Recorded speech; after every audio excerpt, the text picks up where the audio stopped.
How do you solve problems at work?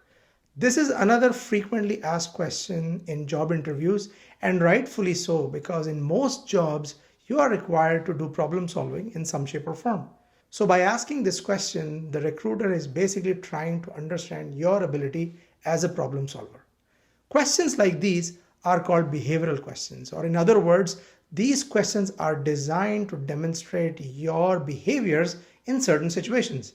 For example, how do you solve problems? Or how do you prioritize tasks if you have a deadline? Or how do you resolve conflicts at work? These are all examples of behavioral questions. The good news is that you can answer these questions by following a very simple template that I will share with you in this video. My name is Jamil Hai, and I've been working in management positions across South Asia, Middle East, and North America for the last 20 years. And my mission is to help you build real life skills for your job and career that they don't teach you in college.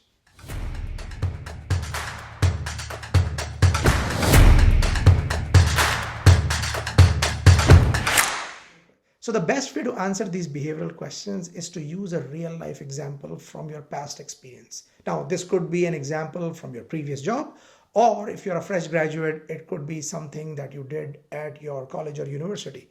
But you have to be careful because you cannot share all the details around that example. You have to be choiceful on what you're going to share and how does it fit to the question that the recruiter is asking. So in this case, if they are asking about how do you solve problems at work, you are supposed to bring in an example where you had a difficult problem, how did you solve it, and so on. And the best way to explain these examples is to follow a model called the CAR model, or the context, action, results model.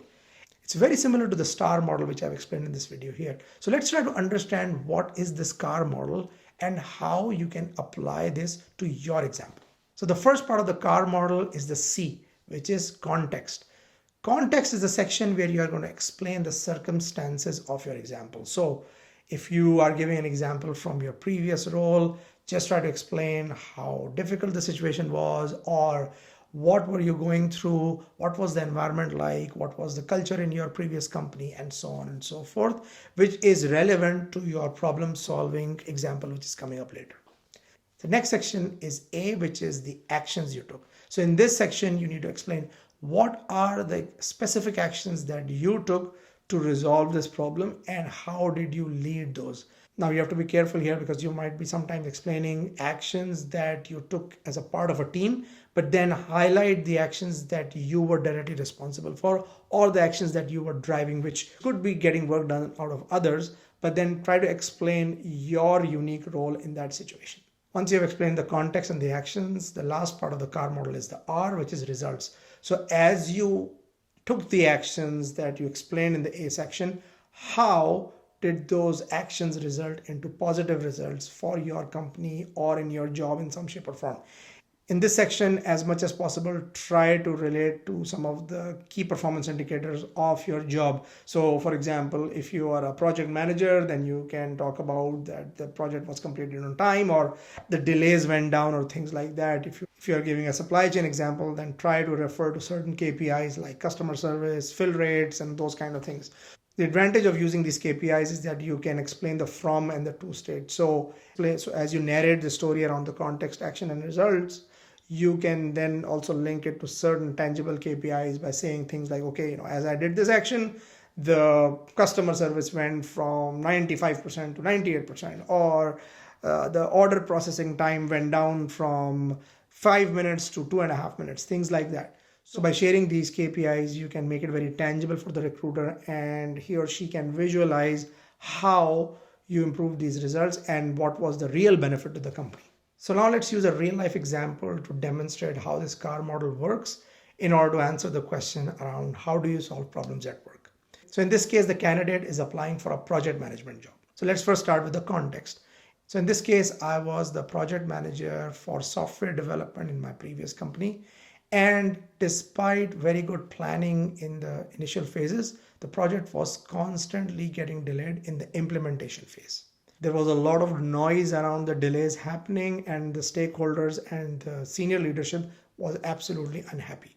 So in this way, you've explained the context that the stakeholders were not happy, the project was getting delayed in the implementation phase. Now let's move to the actions. So as the project manager, I took charge and I started talking to all my different team members and started trying to understand what were the root causes of these delays. And after speaking to all my team members, I came up with three root causes.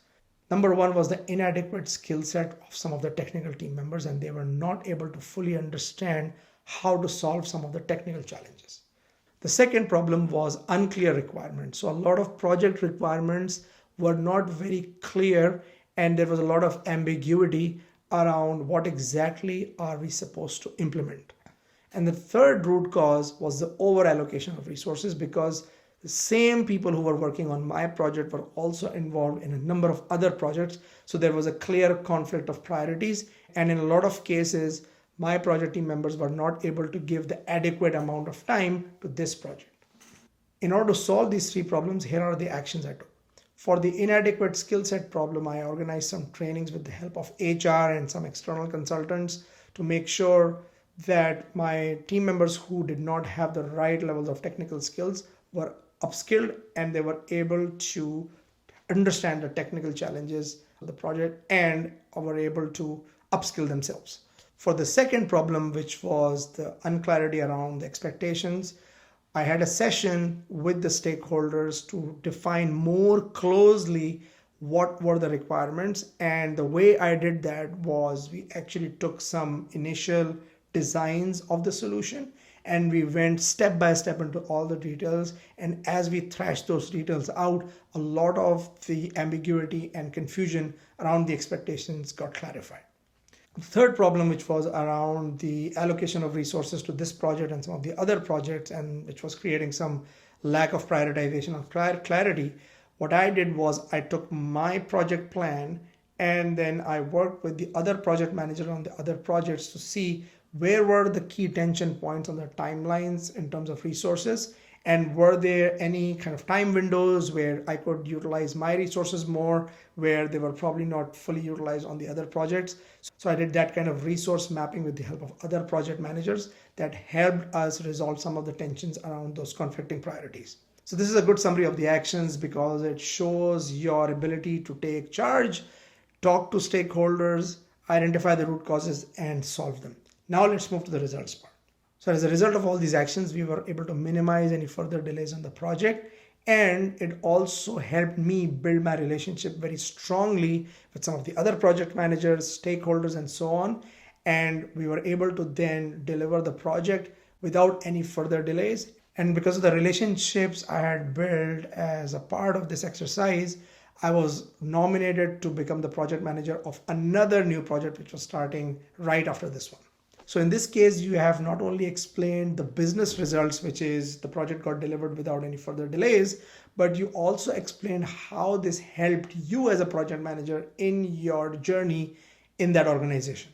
So I hope you found this video helpful. If you have got any questions around this video or any of the other content I post on my channel, feel free to reach out to me on social media and I will be more than happy to help you. Keep watching.